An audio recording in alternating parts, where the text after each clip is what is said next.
Hello everyone, कैसे हैं आप लोग। उम्मीद करते हैं कि आप लोग बहुत ही अच्छे होंगे।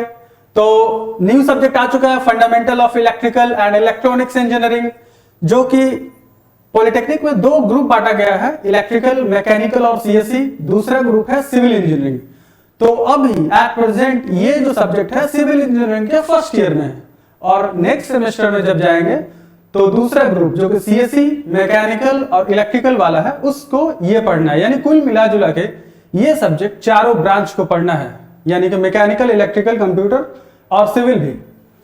तो ये सब्जेक्ट बहुत ही ज्यादा इंपॉर्टेंट हो जाता है इलेक्ट्रिकल के लिए और इलेक्ट्रॉनिक्स वालों के लिए, क्योंकि आगे ये बेसिक सब्जेक्ट है। ये फ्यूचर में आगे जाके आगे आने वाले सेमेस्टर में बहुत ही ज्यादा इंपॉर्टेंट हो जाता है ये सब्जेक्ट। तो चलिए शुरू करते हैं इस सब्जेक्ट का ओवरव्यू। एक एक यूनिट वाइज हम देखते हैं हर यूनिट में क्या क्या पढ़ना है। तो सबसे पहले देखते हैं इस सब्जेक्ट का जो नाम है fundamental of electrical and electronics engineering. तो इसमें साफ क्लियर पता चल रहा है कि दो टर्म आ रहा है, इलेक्ट्रिकल एंड इलेक्ट्रॉनिक्स। यानी कि इसके यूनिट को दो भागों में बांटा गया होगा, एक इलेक्ट्रिकल वाला पार्ट, एक इलेक्ट्रॉनिक वाला पार्ट। इलेक्ट्रॉनिक वाले पार्ट में एनालॉग इलेक्ट्रॉनिक्स पढ़ना होगा और डिजिटल इलेक्ट्रॉनिक्स पढ़ना होगा, और इलेक्ट्रिकल वाले पार्ट में ट्रांसफार्मर, मोटर, इलेक्ट्रिकल सर्किट, ये सब छोटे छोटे सब्जेक्ट के रूप में। सब्जेक्ट तो वैसे ये बहुत बड़ा है, लेकिन इसको यूनिट वाइज रखा गया है इसके फंडामेंटल जानकारी के लिए। ये सब्जेक्ट न्यूमेरिकल पेपर भी है और थ्योरी पेपर भी है। 25% आपके सब्जेक्ट में ये न्यूमेरिकल आएगा और 75% थ्योरी। तो चलिए सबसे पहले देखते हैं यूनिट 1। तो यूनिट 1 है यहां पे overview of electronic component and signal. तो यहां जैसे कि देख सकते हैं दो टर्म आ रहा है, electronic component and signals.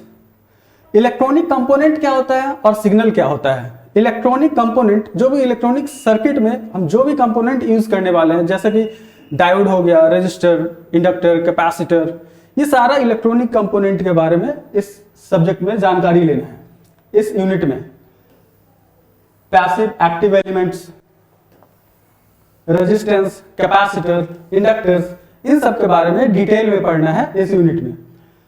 Basic concept of diodes, diode जो कि सेमीकंडक्टर डिवाइस है, ट्रांजिस्टर जो कि सेमीकंडक्टर डिवाइस है, एफईटी, मॉस, सीमॉस, ये सारा सेमीकंडक्टर डिवाइस है। एंड देयर एप्लीकेशंस, उनका यूज कहां पे होता है, क्यों करते हैं उनका यूज। ओके, अब दूसरा टर्म जो यहां पे दिख रहा था सिग्नल्स, ये सारा पार्ट जो था इलेक्ट्रॉनिक कंपोनेंट का था, और अगला है सिग्नल्स।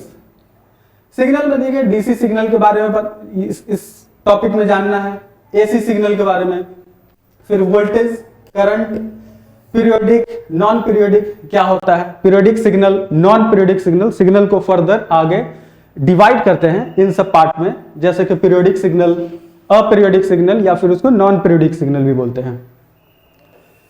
आइडियल वोल्टेज क्या होता है, नॉन आइडियल वोल्टेज क्या होता है, ideal voltage, non ideal voltage. ये ideal voltage is just a imaginary thing, और नॉन आइडियल वोल्टेज यानी practical voltage. Current source, independent current source, dependent voltage current source, ये सारे अलग अलग टाइप के जो सोर्सेस होते हैं उनके बारे में पढ़ना है। Dependent source, current voltage source, ये सारा डिटेल में हम देखेंगे इस टॉपिक में। इस टॉपिक को जब यूनिट 1 शुरू करेंगे उसके बाद। नेक्स्ट है यूनिट 2। यूनिट 1 जो कि जस्ट ओवरव्यू था इलेक्ट्रॉनिक कंपोनेंट और सिग्नल्स के बारे में, उसके बाद यूनिट 2 जो है एनालॉग सर्किट के बारे में ओवरव्यू है। जब हम यूनिट 1 में इलेक्ट्रॉनिक कंपोनेंट के बारे में पढ़ लेते हैं, उसके बाद एनालॉग सर्किट में घुसते हैं। एनालॉग सर्किट जो कि एनालॉग जो सेमीकंडक्टर डिवाइसेस हैं उनका यूज करके ही बनेगा। जैसे कि इसमें बेसिकली पूरा का पूरा फोकस किया गया है ऑपरेशनल एम्पलीफायर के ऊपर, यानी कि इसको शॉर्ट में बोलते हैं ऑप एम्प यानी ऑपरेशनल एम्पलीफायर। तो पूरा का पूरा फोकस यूनिट 2 में ऑपरेशनल एम्पलीफायर के ऊपर है। इसमें क्या क्या पढ़ना है ऑपरेशनल एम्पलीफायर में, ideal operational amplifier, practical operational amplifier, इसमें आगे जो डिवाइड किया गया ओपन लूप, क्लोज लूप, ठीक है। तो मेन इसमें यही है, पूरा operational amplifier open loop type में भी जाना है, क्लोज लूप टाइप में भी जाना है, और इसको ज्यादा ज्यादा न्यूमेरिकल बेसिस में ज्यादा जितना ज्यादा लेके जाएंगे ये टॉपिक उतना ही ज्यादा आसान होगा आपके लिए। ओके, तो जब यूनिट 2 हम स्टार्ट करेंगे तो इसके बारे में देखेंगे डिटेल में। और ऑपरेशनल एम्पलीफायर का यूज करके बनता क्या है, एडर, डिफरेंशिएटर, इंटीग्रेटर। इंटीग्रेटर जिसमें हम कैपेसिटर का भी यूज करते हैं, डिफरेंशिएटर जिसमें कि हम इंडक्टर का भी यूज करते हैं। तो ये सारा जितना भी डिटेल है यूनिट 2 जब स्टार्ट करेंगे तो उसमें देखेंगे। अब आगे देखते हैं नेक्स्ट यूनिट 3। यूनिट 3 में है डिजिटल इलेक्ट्रॉनिक्स। जैसे कि मैंने आपको बताया था, इलेक्ट्रॉनिक्स वाला जो पार्ट है उसको 2 भागों में बांटा गया, पहला इलेक्ट्रॉनिक पार्ट, फिर उस डिजिटल पार्ट। तो डिजिटल पार्ट में क्या है, बूलियन अलजेब्रा, जो कि बहुत ही इंपॉर्टेंट है। जब तक बूलियन अलजेब्रा को नहीं सीखेंगे तो डिजिटल इलेक्ट्रॉनिक्स को नहीं सीख पाएंगे। तो बूलियन अलजेब्रा बहुत ही इंपॉर्टेंट है इस यूनिट के लिए।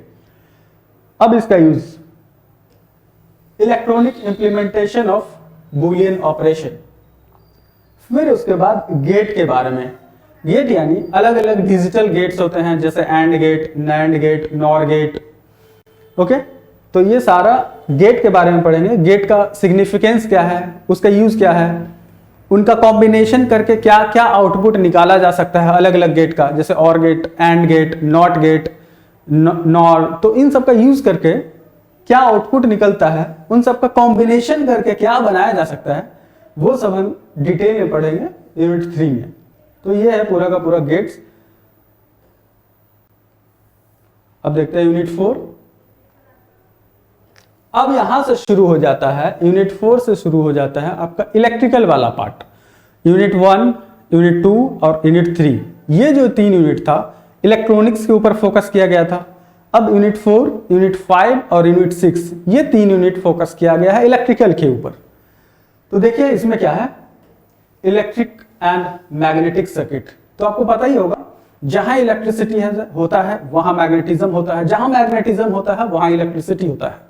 ओके, तो यूनिट 4 में मेन जो चैप्टर का नाम ही दिया गया है इलेक्ट्रिक एंड मैग्नेटिक सर्किट।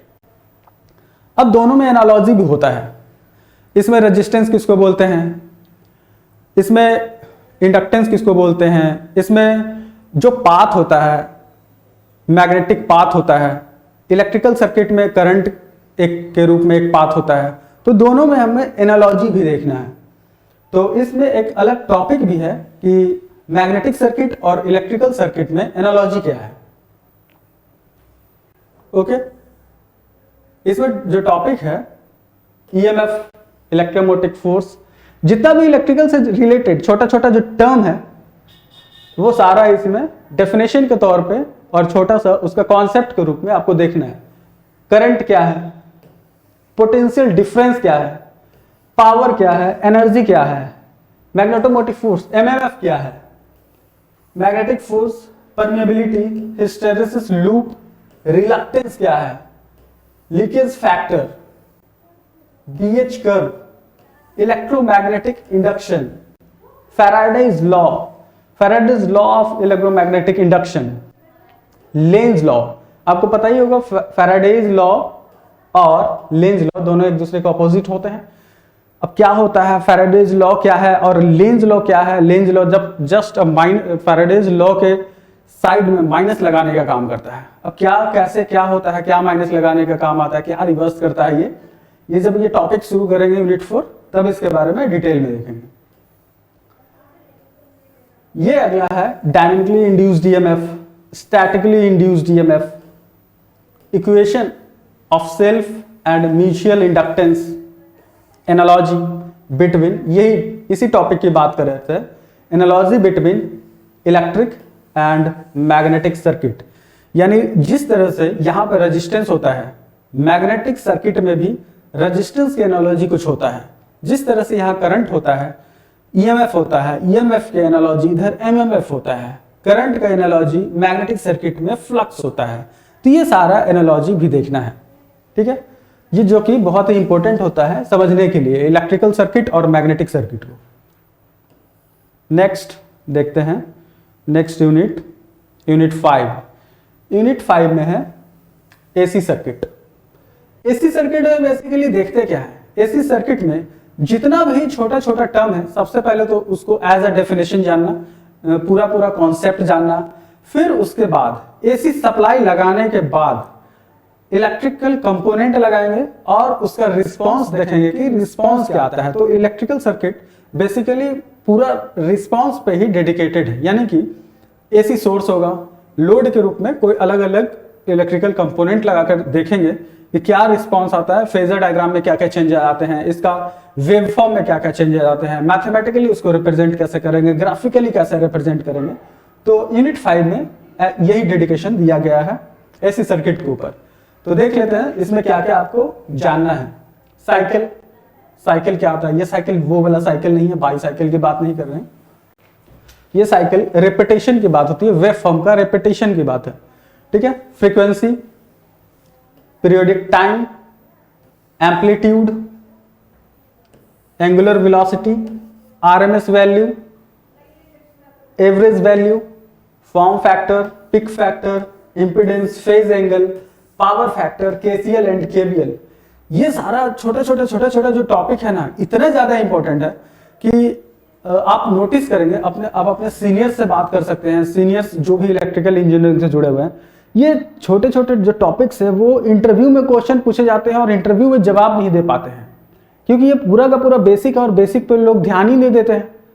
बड़े बड़े न्यूमेरिकल बनाना शुरू कर देते हैं, लेकिन बेसिक पता नहीं होता है, इस वजह से वो इंटरव्यू नहीं क्रैक कर पाते हैं। तो ये छोटा छोटा टॉपिक है, बहुत ही ज्यादा इंपॉर्टेंट है आपके लिए। Form factor, peak factor, amplitude क्या होता है, ये सब क्या होता है, बहुत ही ज्यादा इंपॉर्टेंट है, ठीक है। तो इस सब्जेक्ट को बहुत ही बारीकी, इस यूनिट को खास करके इलेक्ट्रिकल पॉइंट ऑफ व्यू से इस यूनिट को खास करके बहुत ही डेप्थ में पढ़ना होगा। डेप्थ नहीं, ये डेप्थ तो है ही, साथ साथ ये तो पूरा का पूरा बेसिक ही है। तो डेप्थ तो उनके लिए बोलेंगे कि जो इसको छोड़ के आगे बढ़े जाते हैं, ठीक है। और देख लेते हैं mathematical representation, phasor representation of alternating EMF. Alternating जो ईएमएफ होता है इसका मैथमेटिकल रिप्रेजेंटेशन, ओके, इसका मैथमेटिकल रिप्रेजेंटेशन, इसको फेजर रिप्रेजेंटेशन कैसे करेंगे, एंगल को कैसे दिखाएंगे फेजर में, वेव फॉर्म में हम एंगल को किस प्रकार से देखेंगे, ये सब डिटेल में पढ़ना है, okay. Voltage and current relationship in star and delta connection, star and delta connection पढ़ना है, बहुत ही ज्यादा इंपॉर्टेंट है और बहुत ही बेसिक है, इसका तो बिल्कुल ही याद रहना चाहिए ये। तो ये सब पढ़ेंगे हम ये यूनिट जब शुरू करेंगे। AC in register, inductor, capacitor, यानी कि एसी सोर्स लगाने के बाद इसे पढ़ना क्या है,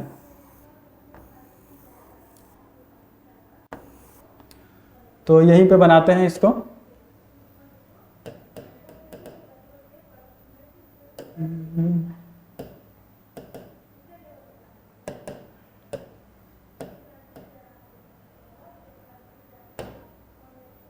ठीक है, तो इसको यहीं पे बनाते हैं। तो जैसा कि छोटा सा डायग्राम बना लेते हैं, एसी सोर्स और यहां पे लगा लिए रजिस्टर, ठीक है। ये सोर्स है और ये लोड है, ये हो गया सोर्स, सोर्स और ये लोड, ठीक है। ये सोर्स है और ये लोड है। अब ये एसी सप्लाई देने के बाद, एसी सप्लाई यानी सप्लाई तो हमारा ये एसी है, तो इसका वेवफॉर्म इस तरीके का होगा, वोल्टेज का Vm sin ओमेगा टी। तो एसी सप्लाई करने के बाद रजिस्टर किस तरह का रिस्पांस देगा, उसके करंट के ऊपर क्या प्रभाव पड़ेगा, करंट का वेवफॉर्म कैसा होगा, फिर उसके बाद फेजर डायग्राम देखेंगे। वैसे तो इसका फेजर डायग्राम जब हम बनाते हैं तो दोनों सेम फेज में होते हैं, यानी वोल्टेज और करंट, वोल्टेज और करंट दोनों सेम फेज में होते हैं, यानी कि 0 डिग्री पर होता है, ठीक है। यानी न लैग करता है न लीड करता है, 0 डिग्री पर। तो ये सब हम डिटेल में देखेंगे कि सोर्स एसी हो और लोड में रजिस्टर हो तो क्या फर्क पड़ेगा। और दूसरा, जब लोड में हम लगाएंगे इंडक्टर, ठीक है। जब इसकी जगह पे इंडक्टर अगर हम यूज करते हैं लोड के रूप में तो क्या फर्क पड़ेगा? सप्लाई वही एसी है, लोड की जगह पे बस इंडक्टर हो गया है, तो वेव फॉर्म के ऊपर क्या फर्क पड़ेगा और फेजर डायग्राम के ऊपर क्या फर्क पड़ेगा? तो इंडक्टर के केस में क्या होता है, 90 डिग्री लैग करता है। तो इसको बना लेते हैं, ठीक है। ये हुआ वोल्टेज और नीचे की तरफ बनेगा करंट, ठीक है। 90 डिग्री लैग कर रहा है, ठीक है। और यहां पे लिख देंगे 90 डिग्री, ठीक है। तो ये सब डिटेल है, ये हो क्या रहा है, लोड क्या बोल रहे हैं, इंडक्टर ये क्या, लैग क्या बोल रहे हैं, लीड क्या बोल रहे हैं, सेम फेज में रहना क्या बोल रहे हैं, ये क्या अभी थोड़ी देर पहले 0 डिग्री लिखा हुआ था, अभी 90 डिग्री लिखा हुआ है। लोड इंडक्टर लगाने के बाद ये सब क्या हो रहा है, ये सब और भी डिटेल में समझ में आएगा। अभी तो सब्जेक्ट शुरू ही नहीं हुआ है, ये तो अभी शुरू करना बाकी है, ये तो बस सिलेबस का ओवरव्यू बताया जा रहा है। अब देख लेते हैं थोड़ा सा कैपेसिटर लगा के, इतना देख ही लिया है। कैपेसिटर लगाने के बाद क्या चेंजेस आएगा, ओके। अब लोड में कैपेसिटर लगा दिया गया है, तो अब क्या चेंजेस आएगा इसमें, ठीक है। तो इस केस में इंडक्टर में क्या होगा, ये हो गया करंट लीड करेगा 90 डिग्री। इस केस में भी उसमें 90 डिग्री नीचे की तरफ लैग कर रहा था और यहां पे 90 डिग्री लीड कर रहा है, ओके, कैपेसिटर केस में। तो ये है आपका इस यूनिट में, इसको मिटा देते हैं, ठीक है। तो अभी तक जो बताया मैंने, ये बताया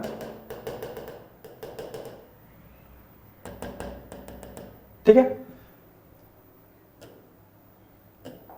ठीक है। अभी तक जो बताया सिंगल बताया था कि लोड अगर एसी हो, रजिस्टर लगाएंगे तो क्या रिस्पांस आएगा, उसका वेव फॉर्म किस तरीके का होगा, उसका फेजर डायग्राम किस तरीके का होगा। इंडक्टर लगाएंगे तो क्या होगा, एसी सोर्स रहेगा और लोड में इंडक्टर रहेगा तो क्या होगा।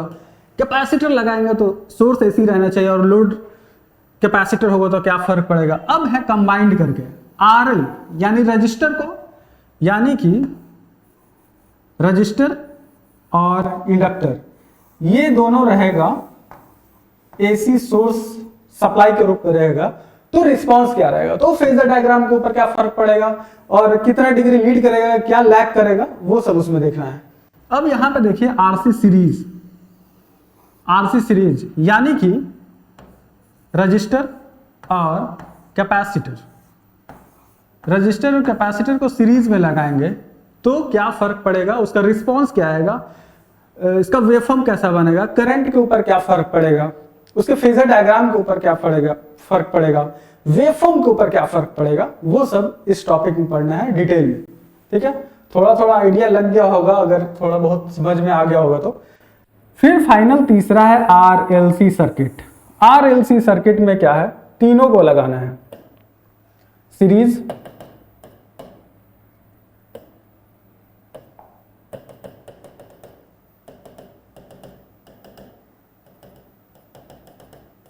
ठीक है।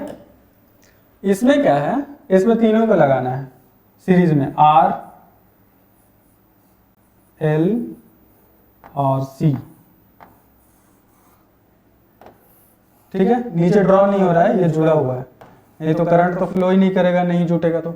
और यहां पे लगाना होगा एसी सोर्स, बिना सोर्स का तो कुछ हो नहीं सकता, ठीक है। तो इन तीनों लगाने के बाद वेवफॉर्म के ऊपर क्या फर्क पड़ेगा, वेवफॉर्म किस तरीके का बनेगा, फेजर डायग्राम किस तरीके का बनेगा, लीड करेगा या लैग करेगा, वो सब डिटेल में देखना है। जब आरएलसी सर्किट बनाते हैं ना, तो रिएक्टेंस जो है इंडक्टर का, रिएक्टेंस जो है कैपेसिटर का, इन तीनों में क्या होता है, फ्रीक्वेंसी दोनों जो है एक्सएल और एक्सी, यानी एक्सएल यानी रिएक्टेंस ऑफ इंडक्टर, एक्सी यानी रिएक्टेंस ऑफ कैपेसिटर, ये दोनों क्या है, फ्रीक्वेंसी डिपेंडेंट है, फ्रीक्वेंसी पे डिपेंडेंट। अगर फ्रीक्वेंसी को हम चेंज करेंगे तो क्या होगा, फ्रीक्वेंसी को चेंज करेंगे तो दोनों का रिएक्टेंस चेंज होगा। तो इसका 3 केस लेके चलना होगा, एक समय एक्सएल ग्रेटर देन एक्सी होगा, एक समय एक्सी ग्रेटर देन एक्सएल होगा, एक टाइम ऐसा आएगा एक्सएल और एक्सी बराबर हो जाएगा, तो उस समय पूरा का पूरा सर्किट रजिस्टिव हो जाएगा। अब रेजिस्टिव क्या हो जाएगा, केस 1 क्या बोल रहे हैं, क्या ग्रेटर देन, क्या लेस देन क्या बोल रहे हैं। हो सकता है ये कम समझ में आ रहा हो, लेकिन अभी जब ये टॉपिक शुरू करेंगे तो वो डिटेल में पता चलने लगेगा। ओके, तो नेक्स्ट देखते हैं यूनिट 4। यूनिट 4 में है ट्रांसफॉर्मर एंड मशीन। वैसे तो ट्रांसफॉर्मर बहुत ही बड़ा चैप्टर है, मशीन्स भी एक बहुत बड़ा चैप्टर है। मशीन्स यानी मोटर के बारे में यहाँ बात किया जा रहा है, मशीन यानी मोटर। तो ट्रांसफॉर्मर के बारे में यहाँ ओवरव्यू देखना है, क्योंकि जब भी अगर आप इलेक्ट्रिकल इंजीनियरिंग में हैं तो आगे इसको बहुत ही डिटेल में पढ़ना है। अगर आप किसी भी ब्रांच में हैं तो आपको यहाँ तक जानना है, बस सीमित रह जाना है ट्रांसफॉर्मर और मोटर के बारे में, चाहे वो आप सिविल के हों, चाहे इलेक्ट्रॉनिक्स के हों, चाहे कंप्यूटर के हों। इतना जानकर ही आपको संतुष्टि में रहना होगा, क्योंकि आपको ज़्यादा डिटेल में नहीं पढ़ना है। इलेक्ट्रिकल को आगे जाके नेक्स्ट सेमेस्टर में 3rd 4th 5th सेक्शन में आगे डिटेल में जाके पढ़ना है। इसमें क्या है, जनरल कंस्ट्रक्शन पढ़ना है, इसमें principle different type of transformer के बारे में उसके थोड़ा जानकारी लेना है। ईएमएफ इक्वेशन, ईएमएफ इसमें कैसे जनरेट होता है वो पढ़ना है। इसमें transformation ratio of transformer, auto transformer एक टाइप होता है ट्रांसफॉर्मर का, ऑटो ट्रांसफॉर्मर, जिसमें 2 वाइंडिंग नहीं होता है, प्राइमरी और सेकेंडरी 2 वाइंडिंग नहीं होता है, एक ही वाइंडिंग से हम काम चला लेते हैं, दोनों प्राइमरी और सेकेंडरी का। और ऑटो ट्रांसफॉर्मर का कंस्ट्रक्शन, उसका वर्किंग प्रिंसिपल, फिर उसके बाद आता है मोटर का basic equations, characteristics of motor. अब यहाँ पे मेंशन नहीं किया हुआ है कौन सा मोटर अलग अलग टाइप का होता है, जैसे इंडक्शन मोटर, जैसे synchronous motor, induction synchronous, DC motor, या 3 मोटर है। तो 3 में से इसका बात किसका किया गया, आखिर कुछ पता नहीं किसका बात किया गया। ठीक है, तो तीनों में से देखेंगे थोड़ा। यहाँ पे टोटल यूनिट 4 है, मिस्टेक से मैंने 6 यूनिट बोल दिया था, लगता है 5, सॉरी 6 ही है, 6 यूनिट। तो ये जो यूनिट है 6 है। ओके, यहाँ थोड़ा मिस्टेक है तो कलर चेंज करके यहाँ 6 लिख देते हैं। ठीक है, यूनिट 6। ओके, तो यूनिट 6 में बस इतना ही है। ट्रांसफॉर्मर और मोटर के बारे में ज्यादा नहीं पढ़ना है, बस थोड़ा, क्योंकि ज्यादा डिटेल में जाने लगेंगे तो वो ज्यादा टफ हो जाएगा, क्योंकि आपके एग्जाम पॉइंट ऑफ व्यू से देखना है, आपका सिलेबस पॉइंट ऑफ व्यू से देखना है। तो ये सिर्फ ओवरव्यू है, तो इसका हल्का देखेंगे। मोटर और ट्रांसफॉर्मर, मोटर यानी तीनों टाइप का मोटर, इंडक्शन मोटर भी, सिंक्रोनस मोटर भी देखेंगे और डीसी मोटर भी देखेंगे। ठीक है, तो उम्मीद करते हैं कि ये सिलेबस ओवरव्यू पूरा का पूरा आपको समझ में आ गया होगा, जिसमें कि 2 भाग में बांटा गया था। तो मिलते हैं लेक्चर 1 के साथ। Thank you very much.